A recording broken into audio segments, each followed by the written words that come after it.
Divyavani, Divyavani,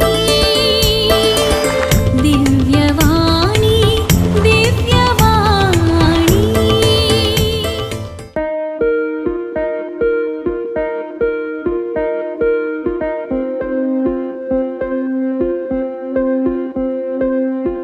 Praise the Lord, friends. Once again, welcome all of you, especially for this series of talks on my book called Be Healed. We are reflecting on the miracles of Jesus, and today we have another miracle, the 7th chapter of this book, Be Healed, Cure on a Sabbath. I have taken this from John chapter 5, verses 1 to 14. If you have your Bibles, please open it. After this, there was a festival of the Jews, and Jesus went up to Jerusalem. Now, in Jerusalem by the sheep gate, there is a pool called in Hebrew Bethzatha, which has 5 porticos. In these lay many invalids, blind, lame, and paralyzed.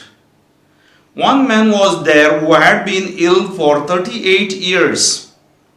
When Jesus saw him lying there and knew that he had been there a long time, he said to him, "Do you want to be made well?" The sick man answered him, "Sir, I have no one to put me into the pool when the water is stirred up. And while I am making my way, someone else steps down ahead of me." Jesus said to him, "Stand up, take your mat, and walk." At once the man was made well, and he took up his mat and began to walk. Now that day was a Sabbath. So the Jews said to the man who had been cured, "It is the Sabbath. It is not lawful for you to carry your mat." But he answered them, "The man who made me well said to me, 'Take up your mat and walk.'" They asked him, "Who is the man who said to you, 'Take it up and walk'?" Now the man who had been healed did not know who it was, for Jesus had disappeared in the crowd that was there. Later, Jesus found him in the temple and said to him, "See, you have been made well. Do not sin anymore, so that nothing worse happens to you." Let us reflect on this miracle, John chapter 5, verses 1 to 14. You might have read this incident many times. You have listened to it from the servants of God during the sermons. In healing prayer meetings, listening to the same incident, you might have experienced healing. You might have read or listened to many interpretations about the same incident. How many times I too have used these words to pray for healing. Even in my Kannada, the cassette which I produced, Roga Saukyakkagi Baliyarpane, the Holy Eucharist for the sick people, for their healing, I have preached about it. It will not be an exaggeration if we consider it a wonderful healing. Let us reflect on this incident. The central verse of the miracle, John chapter 5, verse 14. After this, Jesus found him in the temple. After this, Jesus found him in the temple area and said to him, "Look, you are well. Do not sin anymore, so that nothing worse may happen to you." It is true that this miracle is based on this verse. For the wages of sin is death, says Romans 6:23. Proverbs 28:13 says, "He who conceals his sins prospers not, but he who confesses and forsakes them obtains mercy. Now I just want to tell you how and why do we fall sick. The first reason, we find it in Psalm 107, verse 17 and 20, Romans 3:23. Some fell sick from their wicked ways, afflicted because of their sins. Second reason, Satan is the cause for all diseases and sickness. Job was a man of virtues, yet he was put to test by the Satan. Read book of Job 1 and 2 chapters. God tests our faith. The third reason, God tests our faith. Example, Abraham. Read Genesis chapter 22 verses 1 to 15. The fourth reason, even afflictions of diseases proclaims the glory of God. Example, John chapter 9 verse 3.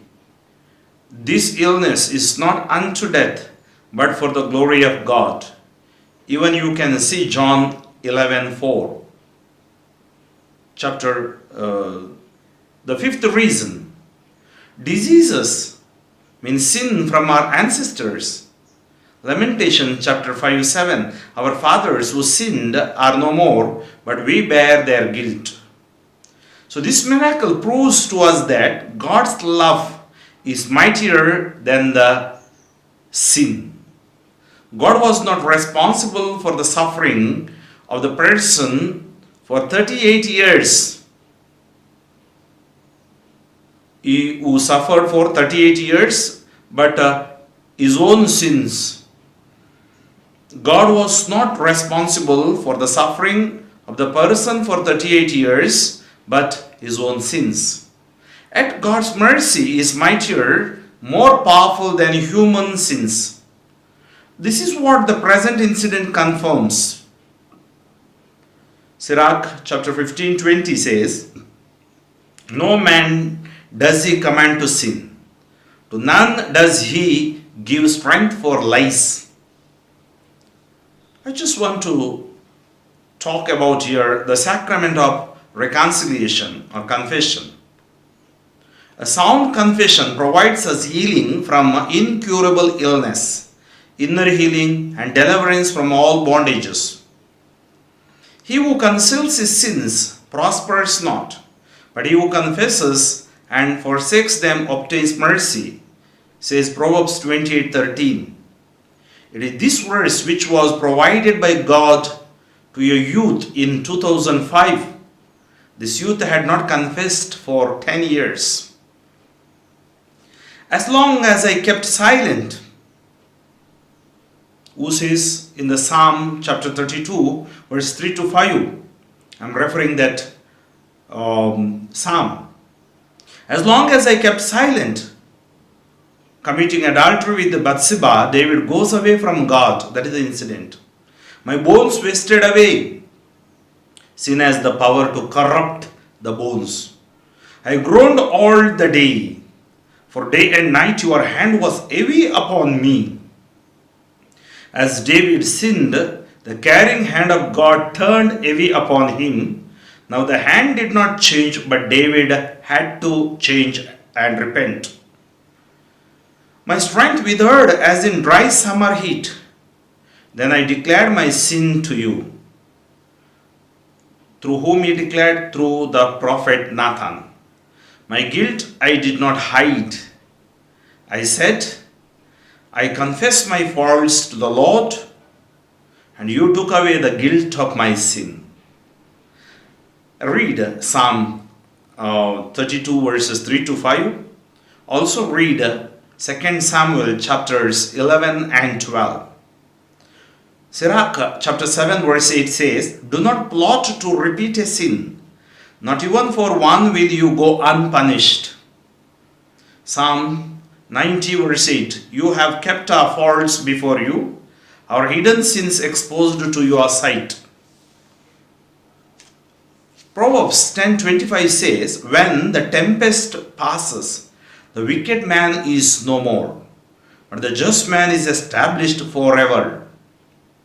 Romans 6:23, for the wages of sin is death, but the gift of the God is eternal life in Christ Jesus our Lord. Even today we can find many leading their lives without going for confession for 30, 20, 10, 5 or maybe 2 years. Their life has also become like the life of the person who was lying near the pool. They have lost the grace of the Lord by their haughtiness, greed and arrogance. If we sin, we have to undergo 10 types of pains. What are they? The loss of the love and the grace of the Lord. Such people become patients. Sin affects the soul. Their friends go away. Loss of virtue and sanctity. They will be trapped. They will be trapped by the Satan. Whatever you do goes in vain. Those who love us become our enemies. When we are in trouble, nobody comes to our rescue. Loss of status in family and in society. So as I told you, if you sin, we have to undergo these 10 types of pains. The promise of the Lord is our healing. Let us see what are the promises. Isaiah chapter 1 verse 18. Though your sins be like scarlet, they may become white as snow. Though they be crimson red, they may become white as wool. It is I who wipe out for my own sake your offenses, your sins I remember no more. Isaiah 43:25. Romans 3:23-24 says, all have sinned and are deprived of the glory of God. They are justified freely by His grace through the redemption in Christ Jesus. Romans 4:7-8. Blessed are they whose iniquities are forgiven and whose sins are covered. Blessed is the man whose sin the Lord does not record. We become sinners when we go away from the Lord. For Jesus, just one love-filled look was enough to understand the life of the person who was lying near the pool of Bethesda for 38 years. After healing him, He cautioned him, see, you have been healed. If you continue to sin, your condition might worsen. Do not commit sin again. Let us take this seriously. In the sacrament of confession, the priest absolves, saying, God the Father of mercies, through the death and resurrection of His Son, has reconciled the world to Himself and reconciled the world to Himself and sent the Holy Spirit among us for the forgiveness of sins. Through the ministry of the church, may God give you pardon and peace. And I absolve you from your sins in the name of the Father and of the Son and of the Holy Spirit. After every confession, this is the prayer of absolution the priest makes upon you. This prayer gives the greatest healing, gives deliverance from bondages, and drives out the Satan. I have experienced it myself. Let us reflect on the miracle. After this, there was a feast of the Jews, and Jesus went up to Jerusalem. John 5:1.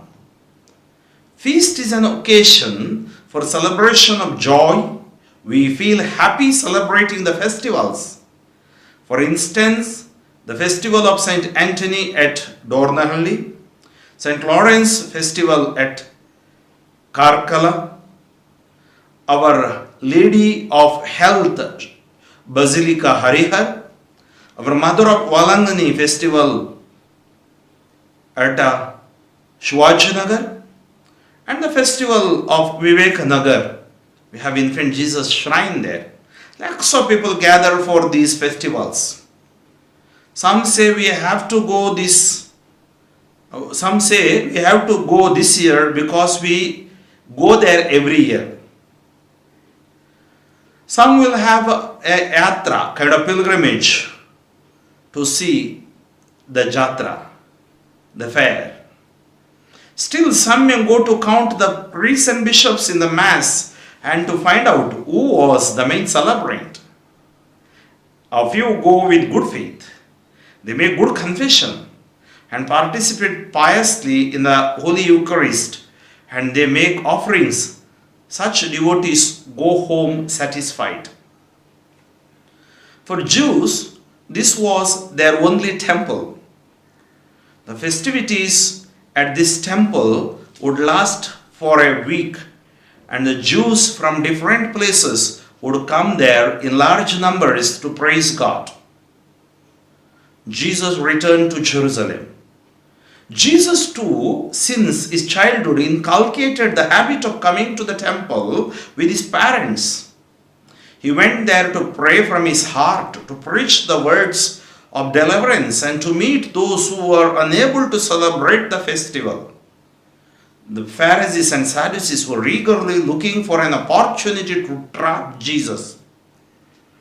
John 5 verses 2 and 3. Now there is in Jerusalem at the sheep gate a pool called in Hebrew Bethsaida,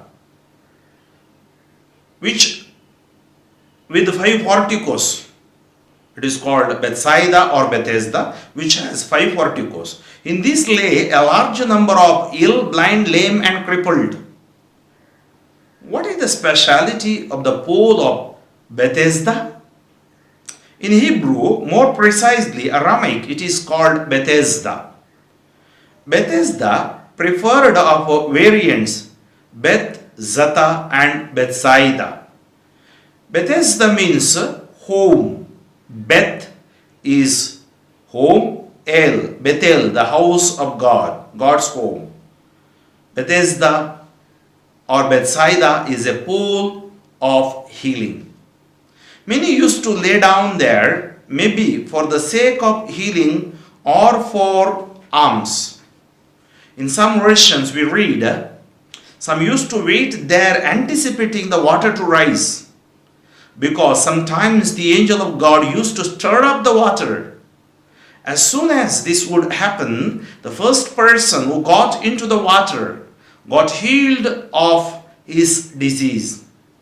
So blind people, lame, the persons who were struck with paralysis, and those who were suffering from many other diseases used to lie down there. Imagine how many people might have been there. As the Bible says, the lame, crippled, blind, paralyzed and people suffering from various other diseases used to lie down there. Sometimes in the midst of praising in the temple, the angel of God used to stir the water. Then the person who go into the water first used to be healed, and others had to get back without any success. Even to this day, how many people run to different persons for healing or places for healing? Healing is not with any one person or with any worldly power. Jesus is the only healer of the world. Healing belongs to Jesus, and healing is in the name of Jesus. There is no salvation through anyone else, nor is there any other name under heaven given to the human race by which we are to be saved. Acts of the Apostle chapter 4 verse 12. St. Peter's confession. Acts 16:31, St. Paul says, "Believe in the Lord Jesus, and you and your household will be saved." Now John 5:5. One man was there who had been ill for 38 years. In the Bible, he was the person who was ill for the longest duration. According to the Gospel, he was ill for 38 years. He might have been well in the earlier years of his life. Later, he might have fallen ill. His family members might have brought and left him near beside the pool, thinking he is useless. These days, you find people who leave their parents in old age homes or near the pilgrim centers, thinking that they are useless. I have personally seen such cases, met victims, and I have heard parents narrating such incidents. John chapter 5 verse 6, Jesus seeing him. When Jesus saw him, did Jesus see him for the first time? He might have seen him every time he came there with his mother. Jesus used to come to that place without fail from the age of 12. This means he had been visiting the place for more than 20 years. But why didn't he heal him? The reason is his time had not come. Bible says for every event and action there is a time for sowing, a time for reaping, and so on. But this person was waiting with patience, believing that he would be cured someday or the other. When we fall sick, how many times we ask whether God is seeing our plight? Indeed, God sees us, but we see only the sickness without seeing God and curse the Lord for no reason. John chapter 5 verse 6. Jesus saw him. There was love and mercy in his eyes. When Jesus saw him lying there and knew that he had been ill for a long time, he said to him, "Do you want to be well?" What an irony! What a question! Do you want to be well? Do then the sick wish to die? Jesus could do anything, but he does not go against our wish. He expects us to approach him with obedience. Jesus knew his life, his present and past.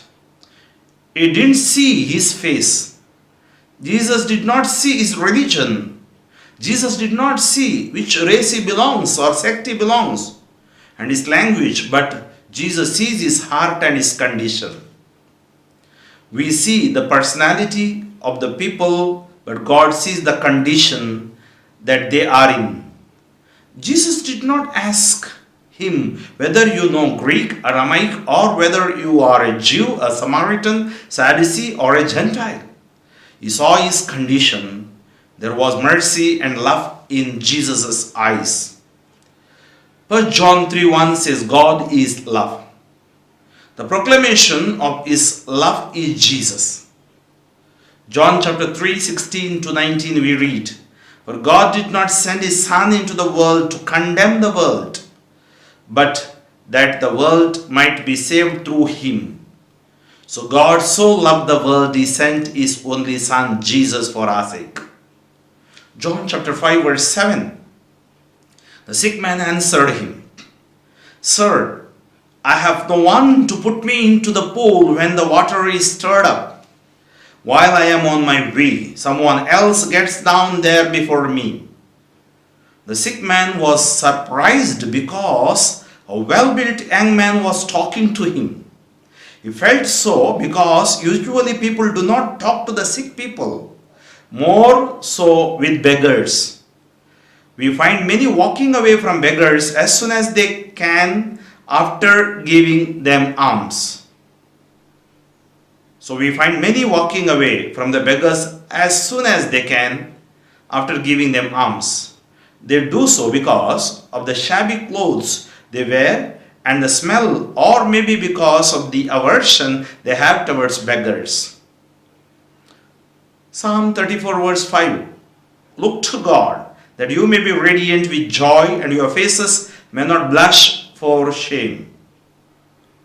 After watching the radiant face of Jesus, the eyes filled with love, the sick man thought of sharing all his pains and sorrows. He thought at least this man would put him into the pool and heal him. So he said, Master, I have no one for me. All have forsaken me.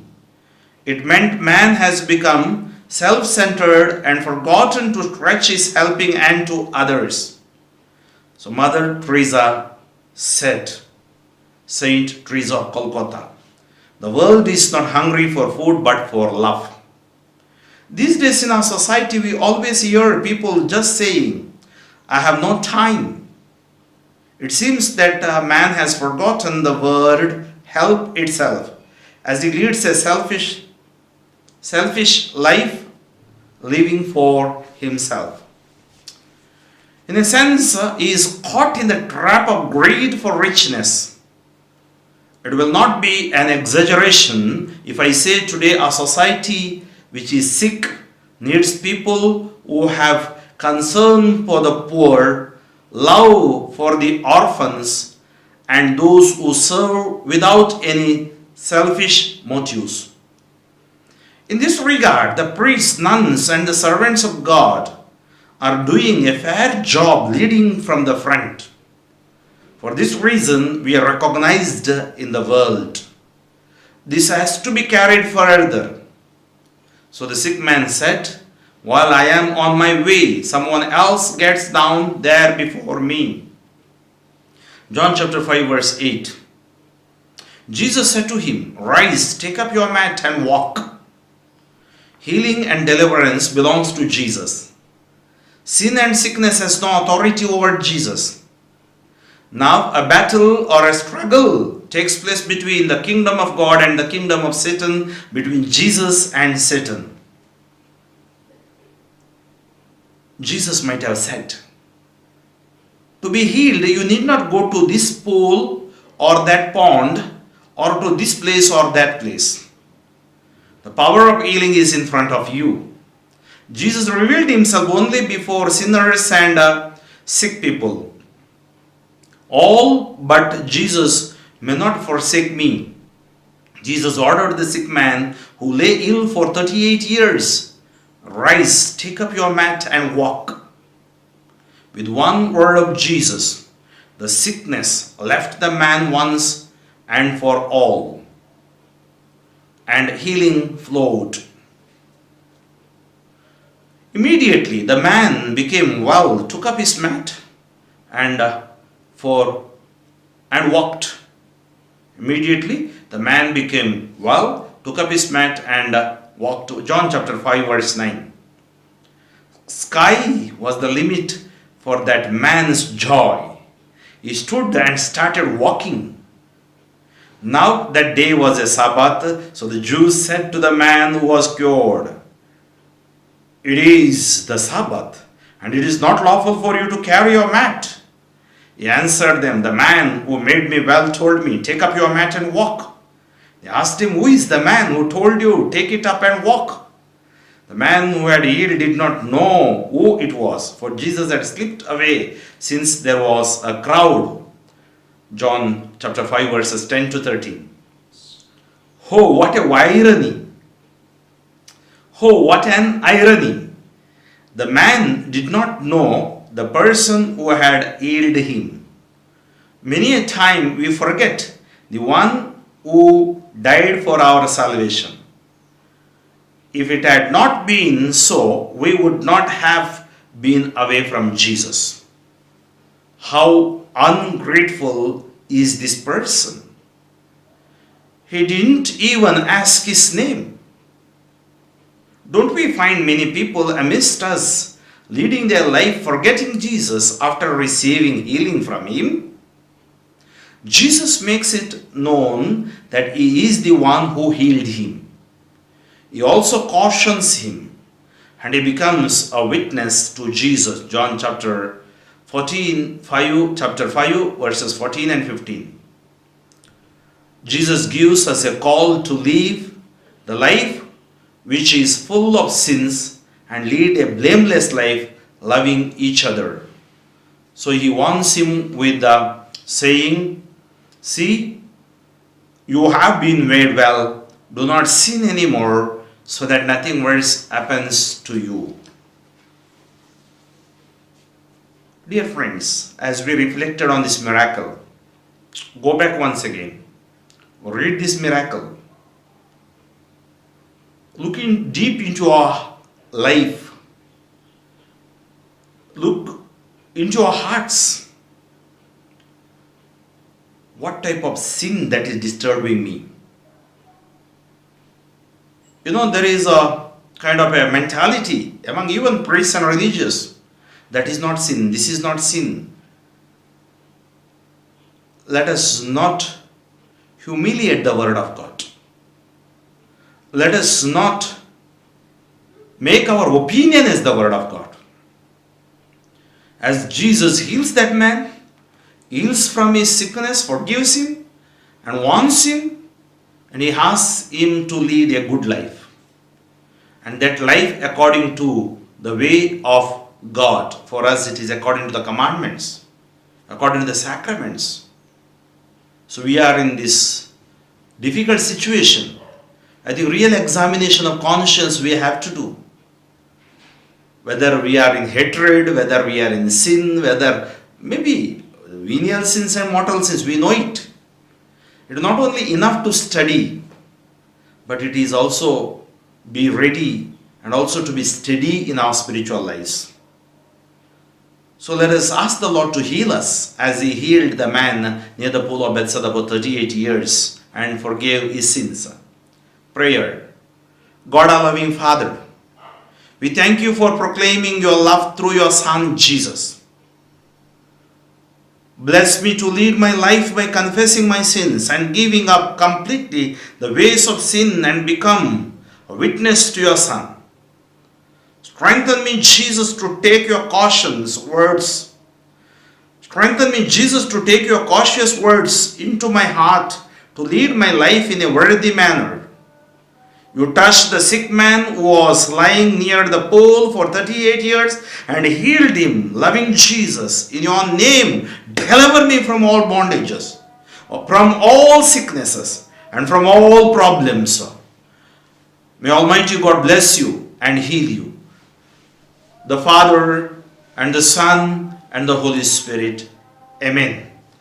Father Franklin D'Souza, Diocese of Shimoga, and pray for me, friends. Next chapter of ours, I think it is chapter 8. We are chapter 8, the cleansing of leper. Matthew chapter 8 verses 1 to 4. We are going to reflect. So you have any intentions, you can send to my WhatsApp. My WhatsApp number is 9013905078. I repeat, 9013905078. Also, you can visit my website, World Wide Web, www.fatherfranklin.org. Thank you. God bless you. Divyavani.